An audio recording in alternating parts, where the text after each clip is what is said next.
విపత్తు సమయంలో కూడా ఫేక్ ప్రచారాల వరద కొనసాగిస్తున్న ఫేక్ జగన్ రెడ్డి అని గాజువాక ఎమ్మెల్యే పల్లా శ్రీనివాసరావు ఆరోపించారు.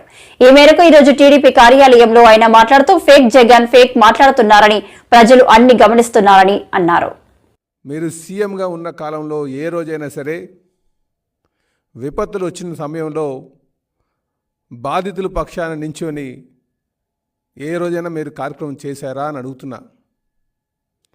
అలాగే సాయంకాలం 5 దాటిన తర్వాత ఏ రోజైనా సరే మీరు బయటకు వచ్చారా?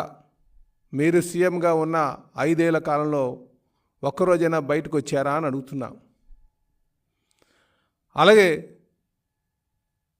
మీరు అధికారంలో ఉన్న 5 సంవత్సరాల్లో ఏ రోజైనా ప్రెస్ మీట్ని మీరు అడ్రస్ చేశారా? వీటికి ముందు మీరు సమాధానం చెప్పాల్సినటువంటి అవసరం ఉంది. ఈరోజు విజయవాడలో మరి వరదకి ముంపు గురైనటువంటి పరిస్థితుల్లో రాష్ట్ర ముఖ్యమంత్రి గారు, తెలుగుదేశం పార్టీ జాతీయ అధ్యక్షులు శ్రీ నారా చంద్రబాబు నాయుడు గారు రోజుకి 20 గంటలు గడిచిన 2 రోజులుగా సుమారు 40 గంటల పాటు ప్రజల్లోనే ఉంటూ కలెక్టర్ ఆఫీసులోనే బస చేసి బస్సులోనే నివాసం ఉంటూ అధికార యంత్రాంగాన్ని అంతా అప్రమత్తం చేసి నేరుగా బాధితుల దగ్గరికి వెళ్ళి వాళ్ళ కష్టాలు తెలుసుకొని వాళ్ళకు భరోసా కల్పిస్తూ ముందుకు వెళ్తుంటే మీరు బురద జల్లేటువంటి కార్యక్రమం చేస్తారా? ప్రజలు గమనించట్లేదు అనుకుంటున్నారేమో. ప్రజలు అన్నీ కూడా గమనిస్తున్నారు. ఎప్పుడైనా ఒక విమర్శ చేస్తే అది నిర్మాణాత్మకంగా ఉన్నటువంటి పరిస్థితి ఉండాలి తప్ప ఏదో బురద జల్లేటువంటి కార్యక్రమం మానుకోండి అని చెప్పేసి మేము వైసీపీ నాయకులకి తెలియజేస్తున్నాం. ఈరోజు ముఖ్యమంత్రి గారు ఫీల్డ్లో ఉన్నారు కనుక ఈరోజు యంత్రాంగం అంతా కూడా అప్రమత్తంగా ఉండి శరవేగంగా ఆ సహాయ కార్యక్రమం చేపడుతున్నారు. యుద్ధ ప్రాతిపదికన అన్ని ఏర్పాట్లు చేస్తున్నారు. ఈరోజు కేంద్ర ప్రభుత్వంతో సహకారం తీసుకొని సుమారు 10 ఎన్డీఆర్ఎఫ్ టీములు తీసుకొచ్చి అక్కడ సహాయం అందిస్తున్నారు. తమిళనాడు నుంచి 3 టీంలు వచ్చినాయి. పంజాబ్ నుంచి 4 ఎన్డీఆర్ఎఫ్ టీంలు వచ్చినాయి.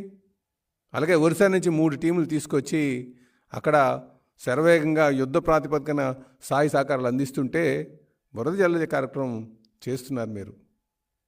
ఈరోజు కొంత యంత్రాంగం మొద్దు నిద్రలో ఉన్నటువంటి మాట వాస్తవమే.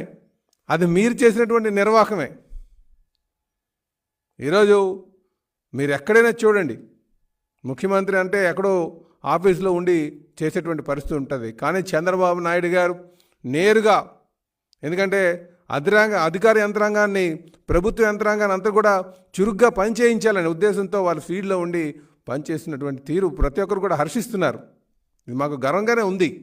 ఒక ముఖ్యమంత్రిగా అల్లూరి సీతారామరాజు జిల్లా డుమ్రిగూడ మండలంలోని జావుగూడ గిరిజన బాలికల ఆశ్రమ పాఠశాల హెచ్ఎం సుజాతను సస్పెండ్ చేస్తూ పాడేరు ఐటీడీపీఓ అభిషేక్ ఉత్తర్వులు జారీ.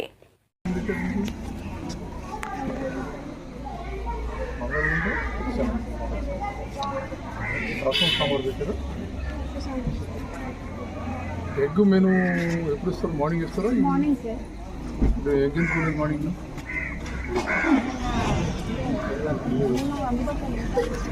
లేకపోతే ఉంది జస్ట్ ఉంది కదా, ఎందుకంత రెగ్యులర్గా చేస్తారు?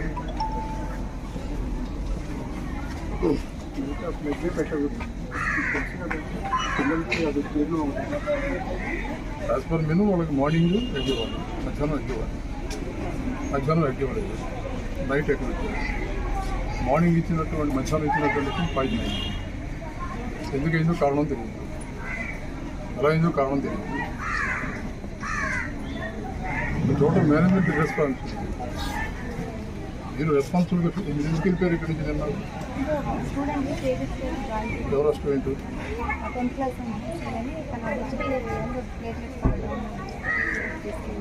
హాస్పిటల్ అడ్మిట్ చేయడానికి బీద్ ఎందుకు వెళ్తాను? ఎవరు స్టాఫ్ లేదు. బయట సరే ఇంకొక స్టాఫ్ని అప్పు చెప్పాలి. కొన్ని మీరు అక్కడికి వెళ్తే ఇక్కడ అడ్మినిస్ట్రేషన్ ఎవరు చేస్తారు? ఎవరు ఇన్ఛార్జ్? ఇంగ్లీష్ రమణండి ఎవరు అక్కడ ముందు తెలుగు మేడం అయితే ఆవిడ కిడ్నీ ఇన్ఫెక్షన్ అవడం వల్ల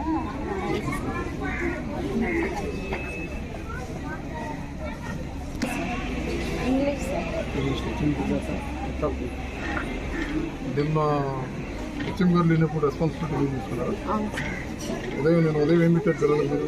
ఉదయం జీరా రైస్ పెట్టారు సార్ మార్నింగ్ టిఫిన్ జీరా రైస్ అవును సార్ యాజ్ పర్ మెనూ అవును అంతేనా? అవును మెనూ ప్రకారం జీరా రైస్ మధ్యాహ్నం పెట్టారు. మధ్యాహ్నం బంగాళదుంప బఠానీ ఎగ్ ఎప్పుడు పెట్టారు? ఎగ్ నైట్ సార్ ఎప్పుడు పెట్టాలి ఎగ్? మార్నింగ్ సార్ మరి ఇంటికి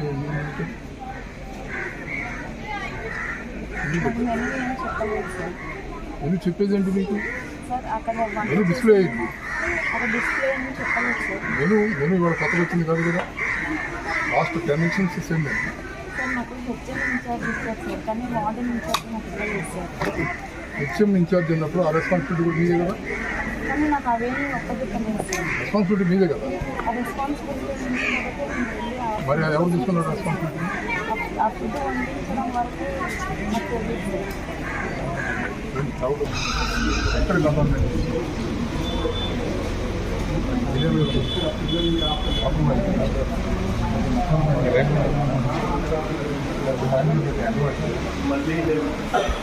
అందరూ మనకి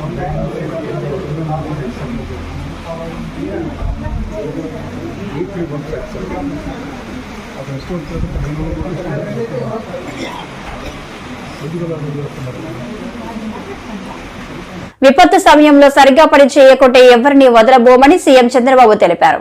2 రోజులు వరద ప్రభావిత ప్రాంతాల్లో చంద్రబాబు పర్యటించారు. ఈ సందర్భంగా ఆయన మంత్రులు, అధికారులకు స్ట్రాంగ్ వార్నింగ్ ఇచ్చారు. విపత్తు నిర్వహణలో సరిగ్గా పని చేయకుంటే మంత్రులకైనా వేటు తప్పదని హెచ్చరిస్తున్నారని చంద్రబాబు తెలిపారు. నెంబర్లు మీరు పబ్లిసైజ్ చేయండి. అవి పబ్లిసైజ్ చేస్తే ఆటోమేటిక్గా ఎవరు వస్తారో నేరుగా వాళ్ళని కాంటాక్ట్ చేసి అక్కడికి పంపిస్తారు వెహికల్స్ అవన్నీ.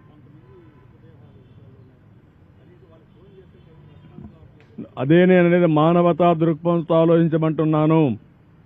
మన కుటుంబ సభ్యుడు ఒకడు చనిపోతే ఏ విధంగా ఫీల్ అవుతామో ఆ విధంగా అధికార యంత్రాంగం ఫీల్ కావాల్సిన అవసరం ఉంది. అధికార యంత్రాంగమే కాదు, సమాజం కూడా. సమాజంలో హితం అనేది మరి మనం చనిపోతే ఎవడు తీస్తాడు రేపు? ఆ ఆలోచన ప్రతి ఒక్కరికి రావాల్సిన అవసరం ఉంది. అందుకే చెప్తున్నా, చాలా గట్టిగా చెప్తున్నా. 1-2 కాదు, నేను చాలా చూశాను ఇవన్నీ. అవి చూసిన తర్వాత నాకు చాలా బాధ కలిగింది. ఆ బాధే ఇక్కడ రిఫ్లెక్ట్ చేస్తున్నా. చాలా స్టబర్న్గా ఉంటాను. దృఢ సంకల్పంతో మనస్సును కూడా స్థిమితం చేసుకొని చెప్తున్నాను. Now everybody has to act. No excuses. I'm very clear on that.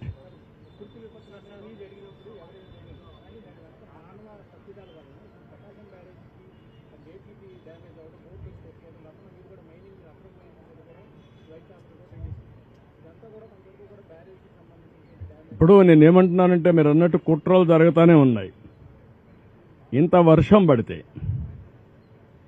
ప్రజలు ఇంత ఇబ్బందుల్లో ఉంటే గుడ్ల వల్ల ఇష్యూ రేజ్ చేస్తారండి?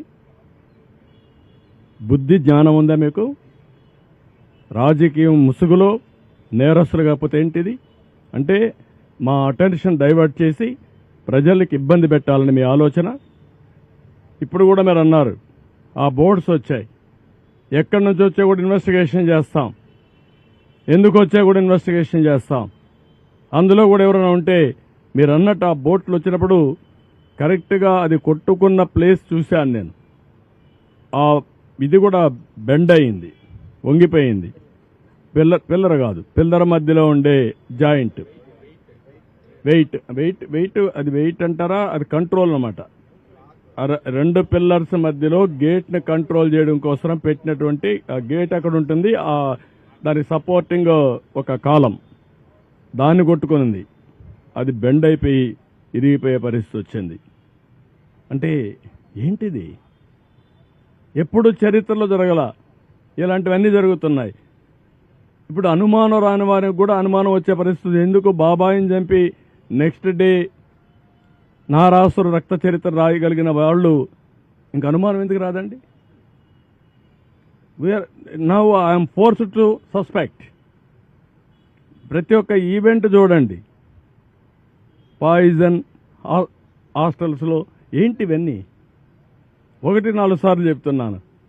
ఇంక అందరిపైన నేను మా వాళ్ళపైన యాక్షన్ తీసుకోండి. ఎందుకంటే ఎక్స్ట్రా కేర్ఫుల్గా ఉండవలసిన బాధ్యత అధికార యంత్రాంగం పైన ఉంది. ఒకటి జరగకుండా చూసుకోవాలి, ఇలాంటి దుర్మార్గుల నుంచి కాపాడుకుంటూ ముందుకు పోవాలి, విజిలెంట్గా ఉండాలి. అది కూడా పెట్టాను. ఇప్పుడు అది కూడా అవేర్నెస్ తీసుకొస్తాం. నేను ఎవరు తప్పు జరిగినా, ఏ క్వార్టర్లో తప్పు జరిగినా బాధ్యత మీదే గుర్తుపెట్టుకోండి. నిన్న మొన్న కొంతమంది ఆఫీసర్లు ఇక్కడికి పంపిస్తే సరిగా పనిచేయకుండా అత్యవసర పరిస్థితుల్లో అధికారులు సర్వసూక్తులు ఒడ్డి పనిచేయాలని సీఎం చంద్రబాబు ఆదేశించారు. సరిగ్గా పనిచేయకపోతే సహించేది లేదని హెచ్చరించారు. ఇవాళ్లే జక్కంపూడిలో ఓ అధికారిని సస్పెండ్ చేసినట్లు తెలిపారు. 5 ఏళ్లుగా అధికార వ్యవస్థ లేని పనిచేయలేదని విమర్శించారు. సద్వినియోగం చేసుకోవాలి. కాస్తో కోస్తో వేస్ట్ అయినా మేమేం చేసామంటే అందరికీ రీచ్ కావాలనే ఉద్దేశం చేశాం. వాళ్ళు రీచ్ కావాలంటే వాళ్ళకు ఇబ్బందులు ఉంటాయి. మేము ఒక స్ట్రక్చర్ కానీ సప్లై డిమాండ్ 2 కూడా చేయడం కోసం చేశాం.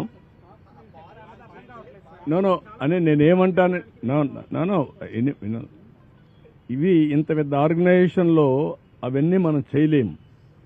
మేము ఒక మనుషుల యొక్క మీకు పేపర్కి ఇస్తాం, పలాని వ్యక్తి పలాని ప్రాంతంలో మా సచివాలయం ఇన్ఛార్జ్ సీనియర్ ఆఫీసర్ ఒక అతను ఉంటాడు, సచివాలయం సిబ్బందిని అంతా తీసుకున్నాం, అక్కడే వాలంటీర్స్ కూడా డబ్బులు పే చేస్తున్నాం, వాళ్ళు కూడా ఉపయోగించుకోమన్నాం. వీళ్ళందరినీ ఉపయోగించి అవసరమైతే ఒక 5-10 మంది బయటనే తెచ్చుకోమన్నాం. వీళ్ళందరినీ పెట్టుకొని ప్రతి ఒక్కరికి ఇమ్మన్నాం. ఆ స్టాక్ పాయింట్స్ ఏవైతే సచివాలయం నెంబర్లు మీకు ఇస్తాం, ఆ సచివాలయం నెంబర్లు మీరు పబ్లిసైజ్ చేయండి. అవి పబ్లిసైజ్ చేస్తే ఆటోమేటిక్గా ఎవరు వస్తారో నేరుగా వాళ్ళని కాంటాక్ట్ చేసి అక్కడికి పంపిస్తారు వెహికల్స్ అవన్నీ. అదే నేను అనేది మానవతా దృక్పథంతో ఆలోచించమంటున్నాను. మన కుటుంబ సభ్యుడు ఒకడు చనిపోతే ఏ విధంగా ఫీల్ అవుతామో ఆ విధంగా అధికార యంత్రాంగం ఫీల్ కావాల్సిన అవసరం ఉంది. అధికార యంత్రాంగమే కాదు, సమాజం కూడా. సమాజంలో హితం అనేది మరి మనం చనిపోతే ఎవడు తీస్తాడు రేపు? ఆ ఆలోచన ప్రతి ఒక్కరికి రావాల్సిన అవసరం ఉంది. అందుకే చెప్తున్నా, చాలా గట్టిగా చెప్తున్నా. 1-2 కాదు, నేను చాలా చూశాను ఇవన్నీ. అవి చూసిన తర్వాత నాకు చాలా బాధ కలిగింది. ఆ బాధే ఇక్కడ రిఫ్లెక్ట్ చేస్తున్నా. చాలా స్టబర్న్గా ఉంటానని దృఢ సంకల్పంతో మనస్సును కూడా స్థిమితం చేసుకొని చెప్తున్నాను. Now everybody has to act, no excuses. I'm very clear on that.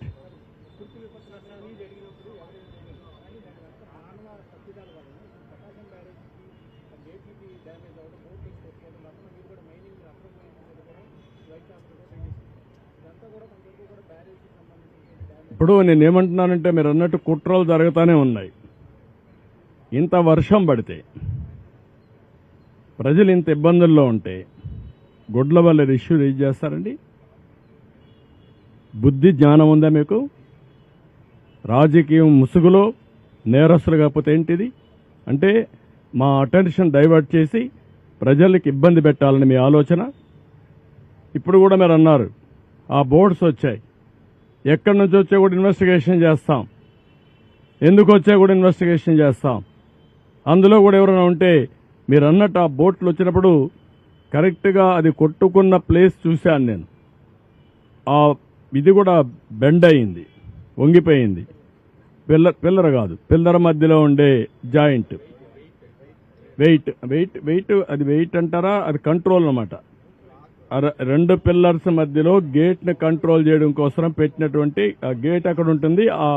దాని సపోర్టింగ్ ఒక కాలం దాన్ని కొట్టుకునింది. అది బెండ్ అయిపోయి ఇరిగిపోయే పరిస్థితి వచ్చింది. అంటే ఏంటిది? ఎప్పుడు చరిత్రలో జరగల ఇలాంటివన్నీ జరుగుతున్నాయి. ఇప్పుడు అనుమానం రాని వారికి కూడా అనుమానం వచ్చే పరిస్థితి. ఎందుకు బాబాయిని చంపి నెక్స్ట్ డే నారాసురు రక్త చరిత్ర రాయగలిగిన వాళ్ళు. ప్రకాశం బ్యారేజీలో బోటు అడ్డుపడిన 69వ గేటుకు మరమ్మతులు చేసేందుకు గేట్ల నిపుణులు కన్నయ్య నాయుడుతో కలిసి మంత్రి నిమ్మల పరిశీలించారు. గేటు పనులకు సంబంధించి ఆయనతో చర్చించారు. ప్రకాశం బ్యారేజీకి ఎలాంటి ఇబ్బంది లేదని, త్వరలోనే దెబ్బతిన్న ప్రాంతంలో పనులు చేపడతామని చెప్పారు.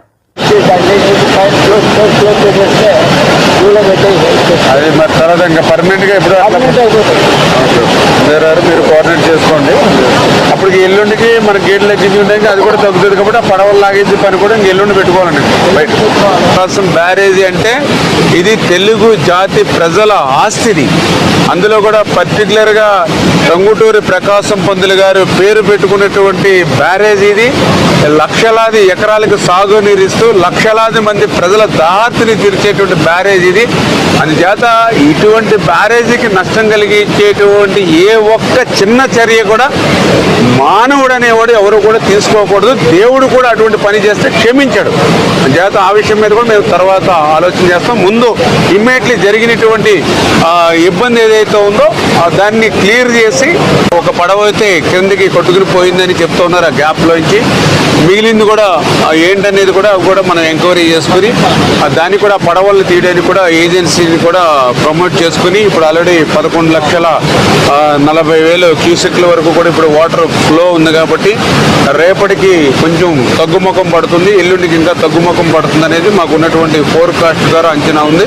అంచేత రాబోయేటువంటి 2 రోజుల్లో అది కూడా ప్లాన్ చేసుకుని ఏదైతే ఆ పడవలు అంటే అది 4 పడవలు అని చెప్తూ ఉన్నారు, అది ఎంతవరకు 4 3 అనేది కూడా మేము ఐడెంటిఫై చేసుకుని ఆ ఉన్న అడ్డుపడినటువంటి పడవలను కూడా 1-2 రోజుల్లో ఆ వాటర్ ఫ్లోని దృష్టిలో పెట్టుకుని, ఎందుకంటే ఇప్పుడు మళ్ళీ దాన్ని జాగ్రత్తగా మళ్ళీ వెలుపలికి తీయాలి. ఏమాత్రం కొంచెం మళ్ళీ అది ఎఫెక్ట్ అయ్యి గేట్లకి టచ్ అయినా లేదా ఇంకోటైనా మళ్ళీ దానికి ఏదైనా ఏమాత్రం చిన్న ఇబ్బంది వచ్చినా మనకి రేపు గేట్లు క్లోజ్ చేయడంలో కానీ ఓపెన్ చేయడంలో ఇబ్బంది ఉంటుంది. కాబట్టి దాన్ని కూడా జాగ్రత్తగా ఆ ఫ్లోని దృష్టిలో పెట్టుకుని తీసేటువంటి పరిస్థితి ఉంటుంది. దానికి కూడా కన్నునాయుడు గారు ఆల్రెడీ మనకి అవైలబుల్ ఉన్నారు కాబట్టి ఆయన సహకారం కూడా తీసుకుంటామని చెప్పి తెలియజేస్తాం. పలాసలో మాజీ మంత్రి అప్పలరాజు సీఎం చంద్రబాబుపై చేసిన వ్యాఖ్యలను ఎమ్మెల్యే శిరీష తీవ్రంగా ఖండించారు. గడిచిన 36 గంటలుగా ఒక సైనికుడిలా వరద ప్రాంతాలలో పడవలో ప్రయాణిస్తూ బాధితులకు భరోసానిస్తున్న చంద్రబాబును రాష్ట్రం దేశం కాకుండా ప్రపంచం చూస్తున్నదని కళ్ళు లేని అప్పలరాజుకు ఏమీ తెలుస్తుందని అన్నారు. గత 36 గంటలుగా మనందరం ఆందోళన పడుతున్నట్టు రాష్ట్రంలో ముఖ్యంగా విజయవాడ నగరం చుట్టూ వరద ముంచెత్తుతుంటే ఇటు చంద్రబాబు నాయుడు గారు గాని అటు మంత్రులు గాని అధికార గణంతో ఒక ముఖ్యమంత్రి స్థాయిలో ఉన్న 74 సంవత్సరాల వ్యక్తి పడుతున్న కష్టం ఈరోజు ప్రపంచం అంతటికీ ఆదర్శంగా నిలుస్తుంది. అలాంటి చంద్రబాబు నాయుడు గారి గురించి ఓడిపోయిన దగ్గర నుండి ఎక్కడ దాక్కున్నాడో తెలియదు గాని ఈరోజు 2 కెమెరాల ముందుకొచ్చి నోటికొచ్చినట్టు వాగుతున్న మాజీ మంత్రి అప్పలరాజు గారి గురించి ఆయనకి సమాధానం చెప్పడానికి మేము ముందుకొచ్చాను. అయ్యా అప్పలరాజు గారు, ఈరోజు చంద్రబాబు నాయుడు గారు తిత్లీలో ఏం చేశారు, హుదుహుదులో ఏం చేశారు, ఇప్పుడేం చేస్తున్నాడని కళ్ళుండి చూడలేని నీలాంటి కబోది మాట్లాడుతున్న మాటలకి ప్రపంచంలోని ప్రతి ఒక్కరూ అసహ్యించుకుంటున్నారు. డిజాస్టర్ మేనేజ్మెంట్ స్పెల్లింగ్ తెలియకపోయినా అర్థం తెలుసుంటుందనే అనుకుంటున్నాను. అందులో చంద్రబాబు నాయుడు గారిని మించిన నాయకులు లేరు. 24 గంటల్లో కేంద్ర ప్రభుత్వంతో మాట్లాడి దాదాపు ఈరోజు ఒక 10 ఎన్డీఆర్ఎఫ్ టీమ్స్ తో పాటు పవర్ బోట్స్ తో పాటు చుట్టుపక్కల ప్రతి ఒక్క రాష్ట్రం నుంచి సహాయ సహకారాలు తీసుకుని ఈరోజు ఆయన చేస్తున్న పనికి ప్రపంచం అంతా నివ్వెరపోతుంది. ఒక ఆదర్శ ముఖ్యమంత్రిగా ఆయన ఉన్నారు. ఆయన వయసు కూడా మర్చిపోయి గత 36 గంటలకు ఆయన అసలు నిద్రపోయారో లేదో మాకు అర్థం కావట్లేదు. గంటకి ఒక మామూలు వ్యక్తిలాగా ఆయన అధికారులతో సమానంగా ఈరోజు పడవేసుకొని ప్రతి ఒక్క వీధికి ప్రతి ఒక్క ఇంటికి వెళ్లి ప్రతి ఒక్కరికి కూడా అమ్మ మీరు భయపడొద్దు, 24 గంటల్లో సాధారణ పరిస్థితికి తీసుకొస్తాను, మీతో నేను ఉన్నానని ప్రతి గడపకి ఆయన ఈరోజు ఇస్తున్న భరోసా ప్రతి ఒక్కరి మనసుల్ని కదిలించి వేస్తుంటే నోటికొచ్చినట్టు మాట్లాడతావా? హుదుహుదులో ఆయన ఏం చేశారో నువ్వు చెప్పక్కర్లేదు. విశాఖపట్నం నగరాన్ని చంటి బిడ్డలా కాపాడుకున్న ఈరోజు ఎవరు విశాఖపట్నంలో మర్చిపోవట్లేదు. తిత్లీలో దాదాపు సచివాలయాన్ని అందరినీ ఈరోజు పలాస తీసుకొచ్చి 7 రోజులు ఒక ముఖ్యమంత్రికి ఒక మామూలు బస్సులో ఆయన నివాసం ఉంటూ పలాస మొత్తాన్ని మళ్లీ మామూలు స్థితికి తీసుకొచ్చారు. అలాంటి ఆయన గురించే మీరు మాట్లాడుతున్నారు. మీకు తెలిసొస్తే కదా ఈరోజు మీ వరకు గత 5 సంవత్సరాలు మీ పాలనలో నెల్లూరు జిల్లాకు చుట్టుపక్కల వరదలు వచ్చినప్పుడు ఒక హెలికాప్టర్లోని వెర్రి నవ్వులు నవ్వుకుంటూ చూసిన వెళ్లిన అప్పటి ముఖ్యమంత్రి జగన్మోహన్ రెడ్డి గారికి ఈరోజు నిద్రపోకుండా నిద్రాహారాలు మాని ప్రతి గడప తొక్కుతున్న మా ముఖ్యమంత్రి చంద్రబాబు నాయుడు గారికి ఎంత తేడా ఉందో ప్రజలకు అర్థమవుతుంది. దయచేసి అనవసరంగా కెమెరా ఉంది కదా నోటుకొచ్చినట్టు మాట్లాడితే నాతో పాటు ఏ తెలుగుదేశం కార్యకర్త ఇంతకు ముందులాగా కాముగా ఉండరని మీకు సున్నితంగా హెచ్చరిక చేస్తూ, చంద్రబాబు నాయుడు గారు ఎలా కష్టపడుతున్నారో రాష్ట్రంలోనే కాదు, దేశంలోనే కాదు, ప్రపంచంలో కూడా ఈరోజు మీడియా నుంచి చూస్తున్న మనిషి అన్న ప్రతి ఒక్కడికి, మెదడున్న ప్రతి ఒక్కడికి అర్థమవుతుంది. మరి మీలాంటి పశువులకి ఎందుకు అర్థం కాదో మీరు మనుషుల పశువుల మీ ఇంగిత జ్ఞానానికే వదిలివేస్తూ ఫస్ట్ అండ్ లాస్ట్ వార్నింగ్ ఇస్తున్నాను అప్పలరాజు గారు. చంద్రబాబు నాయుడు గారి గురించి మాట్లాడేటప్పుడు నోటిని అదుపులో పెట్టుకోమని మీకు సున్నితంగా హెచ్చరిక చేస్తూ మీ సోదరి గౌతు శిరీష.